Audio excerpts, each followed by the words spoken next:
Hello दोस्तों, नमस्कार। Welcome to watching this video. हमें उम्मीद है आप सब बहुत अच्छे होंगे। आपकी पढ़ाई लिखाई एकदम बेहतरीन चल रही होगी। आज हम मानव कार्य की ह्यूमन फिजियोलॉजी लेकर आए हैं और इसमें जो टॉपिक है वो पाचन तंत्र डाइजेस्टिव सिस्टम है। पहला टॉपिक है इसमें पाचन तंत्र डाइजेस्टिव सिस्टम। इस टॉपिक के अंतर्गत हम वही प्रश्न रखें जो महत्वपूर्ण प्रश्न परीक्षाओं में अधिकांशतः पूछे जाते हैं, जो आपके समक्ष निम्नलिखित रूप से प्रस्तुत है। इसमें जैसे कि पाचन तंत्र आहार नाल एलिमेंट्री कैनाल में भोजन के जटिल अणुओं को सरल एवं घुलनशील अणुओं में बदलने की जो प्रक्रिया होती है, इसी क्रिया को हम पाचन डाइजेशन के नाम से जानते हैं। मनुष्य का पाचन तंत्र विभक्त होता है मुख्य रूप से दो भागों में। पहला आहार नाल एलिमेंट्री कैनाल, फिर पाचन ग्रंथियां डाइजेस्टिव ग्लैंड्स। इस तरह से ये मुख्य रूप से दो भागों में विभक्त होता है। इसके पश्चात जैसे कि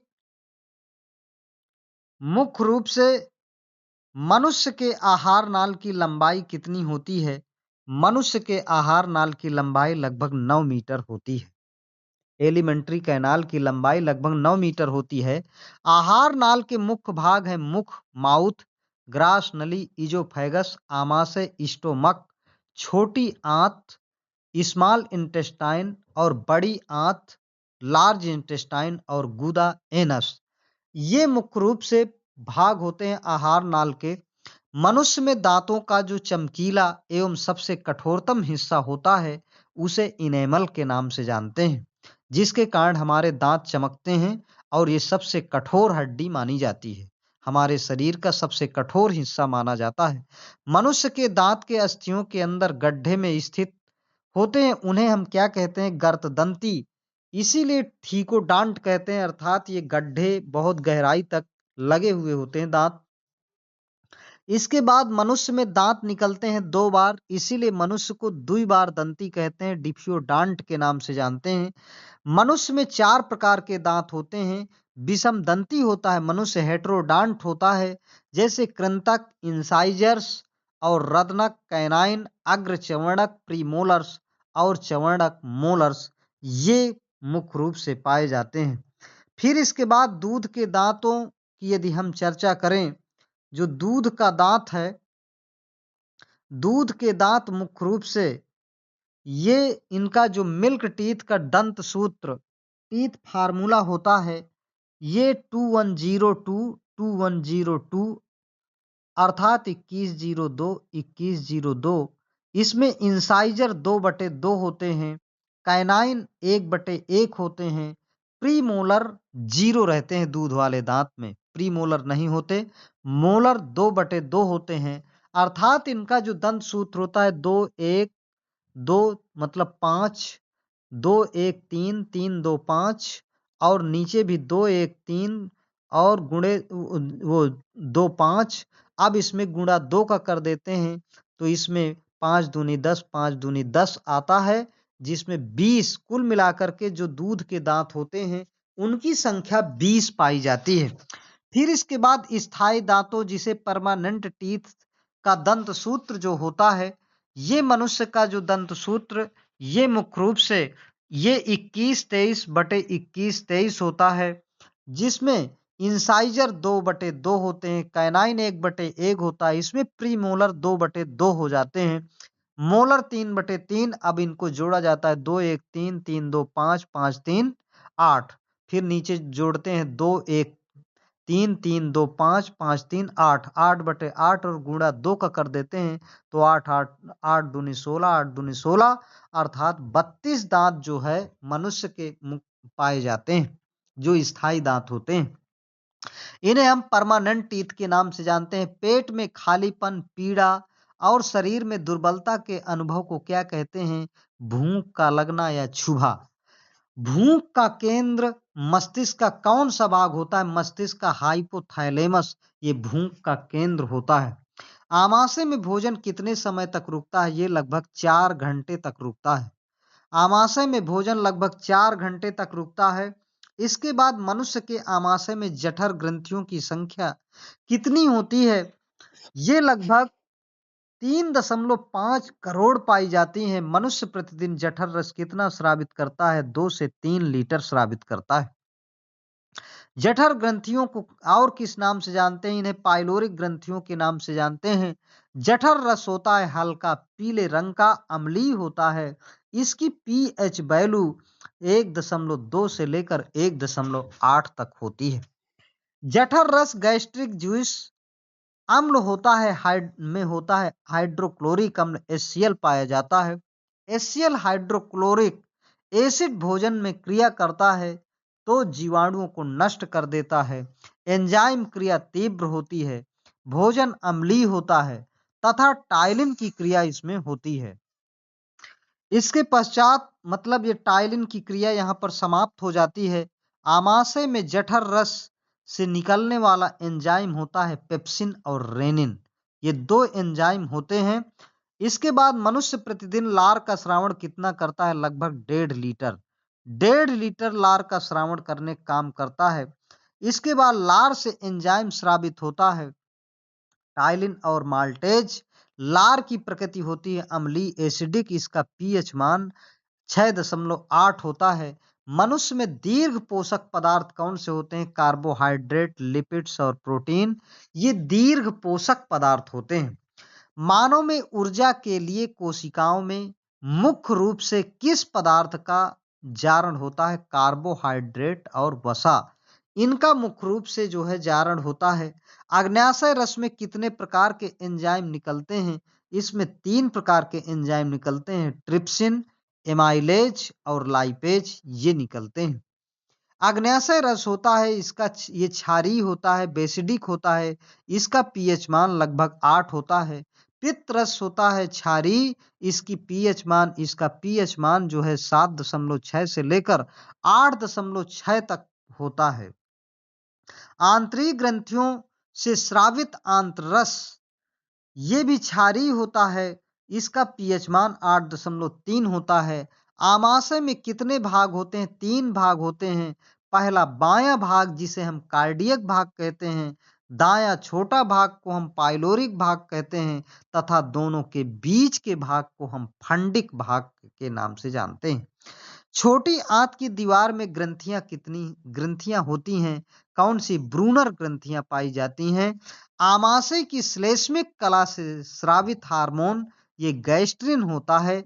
जठर ग्रंथियों गैस्ट्रिक ग्लैंड्स से दिन भर में जठर रस स्रावित होता है।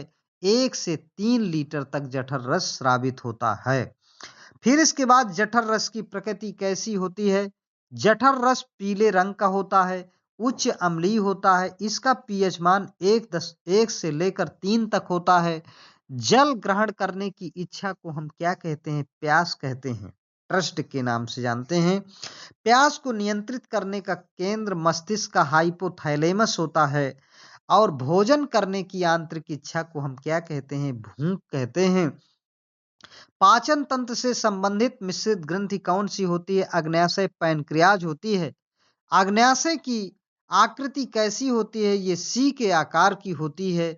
यकृत के बाद सबसे बड़ी पाचन ग्रंथि कौन सी होती है? अग्न्याशय होती है। अग्न्याशय की लंबाई कितनी होती है? 12 से 15 सेंटीमीटर तक होती है। अग्न्याशय का भार लगभग कितना होता है? 60 से 90 ग्राम तक होता है। आंत में भोजन रुकता है लगभग 3 से 5 घंटे तक आंत में भोजन रुकता है। फिर इसके बाद मनुष्य में लार ग्रंथियों की संख्या कितनी होती है? 3 जोड़ी या 6 लार ग्रंथियां पाई जाती हैं। लार ग्रंथियों के नाम कौन कौन से हैं? जैसे कि अधोजिह्वा जिन्हें हम सबलिंगुअल के नाम से जानते हैं। दूसरा कर्णमूल जिन्हें हम पैरोटिड कहते हैं। तीसरा अधोहनी जिसे हम सब मैंडिबुलर के नाम से जानते हैं। फिर इसके बाद सबसे बड़ी लार ग्रंथि कौन सी होती है? कर्णमूल जिसे हम पैरोटिड के नाम से जानते हैं। सबसे बड़ी लार ग्रंथि होती है और ये कर्ण के पास, कान के पास पाई जाती है। मनुष्य में मुख्यतः बच्चों में वायरस के संक्रमण के कारण कर्णमूल ग्रंथियों पैरोटिड ग्लैंड्स फूल जाने से रोग होता है गलसुआ, मम्स रोग हो जाता है। फिर इसके बाद कर्णमूल ग्रंथियों पैरोटिड ग्लैंड्स में नलिकाएं होती हैं, स्टेंसन्स नलिकाएं पाई जाती हैं। फिर इसके बाद अधोहनुग्रंथियां सबमैंडिबुलर ग्लैंड्स में वाहिकाएं होती हैं, वार्टन्स नलिकाएं पाई जाती हैं। फिर इसके पश्चात दांत को कितने भागों में विभक्त किया जाता है? दांत को 3 भागों में, शिखर, क्राउन, ग्रीवा, नेक, जड़, रूट। दांत को 3 भागों में विभक्त करके अध्ययन करते हैं। दांत के शिखर पर अत्यंत कठोर सफेद से चमकीले का मोटा आवरण होता है। वो किससे बना होता है? इनेमल से बना होता है। इसके बाद पूर्ण शरीर का सबसे कठोर भाग कौन सा होता है? इनेमल होता है। दांत में इनेमल के अतिरिक्त पीले से हड्डी से अधिक कठोर पदार्थ और महीन आवरण होता है, उसे हम क्या कहते हैं? सीमेंटम के नाम से जानते हैं। ग्रसनी की लंबाई, फायरिंग्स की लंबाई कितनी होती है? लगभग 13 सेंटीमीटर होती है। ग्रास नली इसोफेगस की लंबाई होती है लगभग 25 सेंटीमीटर। आमाशय की लंबाई होती है लगभग 25 सेंटीमीटर। ये आमाशय की लंबाई होती है। फिर इसके बाद आंत इंटेस्टाइन की लंबाई कितनी पाई जाती है? लगभग 8 मीटर तक पाई जाती है। छोटी आंत की लंबाई और चौड़ाई, छोटी आंत की लंबाई जो होती है वो लगभग 6.5 मीटर और इसकी चौड़ाई लगभग 3.5 सेंटीमीटर होती है। फिर इसके पश्चात जैसे कि छोटी आंत में भीतरी सतह पर श्लेष्मिका के असंख्य अंगुली नुमा फिंगर लाइक स्ट्रक्चर उभार पाए जाते हैं, जिन्हें हम क्या कहते हैं? रसांकुर विलाई के नाम से जानते हैं।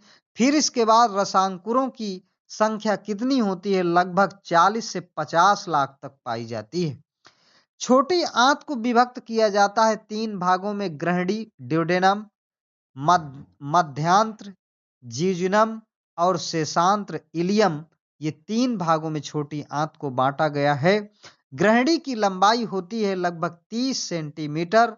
मध्यांत्र जीजुनम की लंबाई होती है लगभग 2.6 मीटर और शेषांत्र इलियम की लंबाई होती है लगभग 3.6 मीटर। फिर इसके बाद जाइमोजेनिक कोशिकाओं से कौन सा एंजाइम स्रावित होता है? ये लाइसोजाइम एंजाइम स्रावित होता है। लाइसोजाइम एंजाइम नष्ट करता है, जीवाणुओं को नष्ट कर देता है। कुत्ते अपने घाव को चाट कर सही कर देते हैं क्योंकि उनके लार में पाया जाता है लाइसोजाइम एंजाइम, जो बैक्टीरिया को मार देता है। इसके बाद बड़ी आंत की लंबाई और मोटाई कितनी होती है? बड़ी आंत की लंबाई लगभग 1.5 मीटर तक होती है और ये इसकी जो चौड़ाई होती है वो 4 से 7 सेंटीमीटर तक चौड़ी होती है, क्योंकि ये जो बड़ी आंत होती है इसकी चौड़ाई ज्यादा होती है, लंबाई कम होती है। जबकि जो छोटी आंत होती है उसकी लंबाई ज्यादा होती है और चौड़ाई कम होती है। बड़ी आंत लार्ज इंटेस्टाइन को 3 स्पष्ट भागों में विभक्त किया गया है। कौन कौन से 3 भागों में विभक्त किया गया है? इसमें जैसे कि पहला उंडुक, सीकम, बृहदांत्र, कोलन और मलाशय रेक्टम, ये 3 भागों में विभक्त किया गया है। उंडुक सीकम से निकलती है उंडुक पुच्छ, जिसे हम कृमिरूप परिशेषिका वर्मी फार्म अपेंडिक्स के नाम से जानते हैं, जो एक तरह से एक अवशेषी अंग के रूप में पाया जाता है। कृमिरूप परिशेषिका वर्मी फार्म अपेंडिक्स एक ऐसा अंग है जो अवशेषी अंग के रूप में पाया जाता है। बृहदांत्र कोलन की लंबाई होती है लगभग 1.3 मीटर तक होती है। बृहदांत्र कोलन उल्टे चूल्हे की आकृति का होता है, जिसका आकार यू के आकार का होता है। मलाशय रेक्टम की लंबाई कितनी होती है? ये 12 से 14 सेंटीमीटर तक पाई जाती है। मलाशय के अंतिम भाग गुदानाल एनल कैनाल की लंबाई होती है लगभग 4 सेंटीमीटर होती है। मनुष्य की सबसे बड़ी ग्रंथि कौन सी होती है? यकृत मनुष्य की सबसे बड़ी ग्रंथि होती है। यकृत का भार लगभग कितना होता है? यकृत का भार लगभग 1.5 किलोग्राम होता है। यकृत की लंबाई कितनी होती है? 15 से 22 सेंटीमीटर तक यकृत की लंबाई होती है। यकृत का सबसे महत्वपूर्ण कार्य है पित्त रस का स्रावण। पित्त बाइल किस रंग का क्षारीय तरल होता है? हरे भूरे रंग का होता है। पित्त को पित्त को रंग कौन-कौन से वर्णक प्रदान करते हैं? बिलिवर्डिन तथा बिलिरुबिन ये वर्णक प्राप्त करते हैं, उत्पन्न करते हैं। पित्त वर्णक बाइल पिगमेंट रुधिर के किस भाग को विखंडन से बनाते हैं? ये हीमोग्लोबिन के विखंडन से बनते हैं। हीमोग्लोबिन के विखंडन से बनते हैं। कोशिका का ईंधन किसे कहते हैं? जैसे ग्लूकोज को कोशिका का ईंधन के नाम से जानते हैं।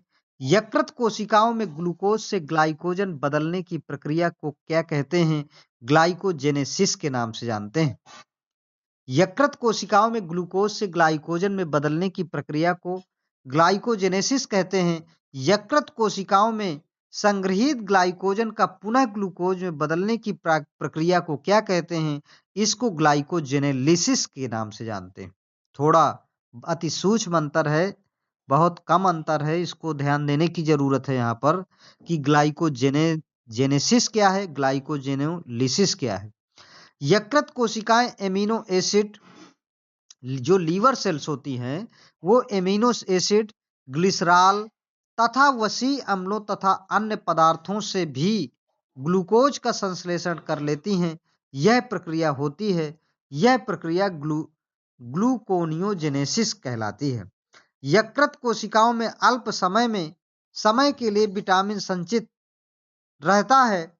विटामिन ए, डी, ई, के, बी12, बी12 अडेक, ये याद रखना है, अडेक, ए, डी, ई, के और जो है बी12। यकृत कोशिकाएं किस प्रोटीन का संश्लेषण करती हैं जो रुधिर वाहिनियों में रुधिर को जमने से रोकता है? ये हिपैरिन। हिपैरिन जो पदार्थ होता है ये ब्लड को क्लोट मतलब एक तरह से रुधिर को जमने से रोक लेता है। प्रतिदिन पित्त रस का स्रावण लगभग कितना होता है? ये 800 से 1000 मिलीलीटर तक होता है। फिर इसके बाद मनुष्य के आहार नाल में 2 अवशेषी अंग होते हैं। पहला होता है सीकम, दूसरा होता है वर्मीफॉर्म अपेंडिक्स। फिर ये क्रमिरूप परिशेषिका भी हिंदी में कहते हैं। पूर्ण पाचक रस किसे कहते हैं? आग्नेयाशयी रस को पूर्ण पाचक रस के नाम से जानते हैं। एक साथ अंतःस्रावी तथा बहिस्रावी ग्रंथि कौन सी होती है? आग्नेयाशय। आग्नेयाशय को इसीलिए मिश्रित ग्रंथि एंडोक्राइन एक्सोक्राइन ग्लैंड तो होने के कारण अंतःस्रावी एवं बहिस्रावी ग्रंथि होने के कारण इसे मिश्रित ग्रंथि मिक्सड ग्लैंड के नाम से जानते हैं। इसके पश्चात यकृत में ग्लाइकोजन को ग्लूकोज में परिवर्तित कौन सा हार्मोन करता है? ये आग्नेयाशय के अल्फा सेल से ये स्रावित ग्लूकेगान हार्मोन होता है। जो अल्फा सेल से ये पैनक्रियाज अग्न्याशय की अल्फा बीटा गामा सेल्स जो पाई जाती हैं, अल्फा कोशिकाओं से ग्लूकेगान हार्मोन स्रावित होता है। इसके बाद अग्न्याशयी ग्रंथि से अग्न्याशय रस स्रावित करने के लिए कौन सा हार्मोन उत्तरदायी है? इसमें सेक्रेटिन हार्मोन उत्तरदायी है। छोटी आंत स्मॉल इंटेस्टाइन में दिन भर में लगभग 8 से 9 लीटर अवशोषित होता है। क्या 1.1 लीटर पोषक पदार्थ और 7.7 लीटर जल, लवण और विटामिन। छोटी आंत स्मॉल इंटेस्टाइन्स के भंजों की सतह पर श्लेष्मिका के करोड़ों छोटे छोटे उभार होते हैं। उन्हें कहते हैं रसांकुर विलाई के नाम से जानते हैं। विघटनकारी सहजीवी सिम्बायोसिस जीवाणु पाया जाता है। कहाँ पाया जाता है? बड़ी आंत लार्ज इंटेस्टाइन में। आहार नाल एलिमेंट्री कैनाल में जल का अवशोषण होता है। कहाँ होता है? ये बड़ी आंत में लार्ज इंटेस्टाइन में होता है। बड़ी आंत में होता है लार्ज इंटेस्टाइन में। आंतरीय रस में एंजाइम होते हैं माल्टोज, सुक्रोज तथा लैक्टोज। जठर रस में कौन से एंजाइम पाए जाते हैं? पेप्सिन, रेनिन और गैस्ट्रिन लाइपेज। ये एंजाइम पाए जाते हैं। कैरोटीन से विटामिन ए को संश्लेषित कौन करता है? यकृत कोशिकाएं, लीवर सेल्स करती हैं। ये पाचन तंत्र का चैप्टर थोड़ा सा बड़ा है। ये तीन चार सेशन में कंप्लीट हो पाएगा। अतः यहीं से हम इसको समाप्त करते हैं, क्योंकि ये वीडियो लंबा हो जाएगा। बहुत बहुत धन्यवाद। नमस्कार। वीडियो यदि अच्छा लगे तो इस चैनल को सब्सक्राइब करें। धन्यवाद।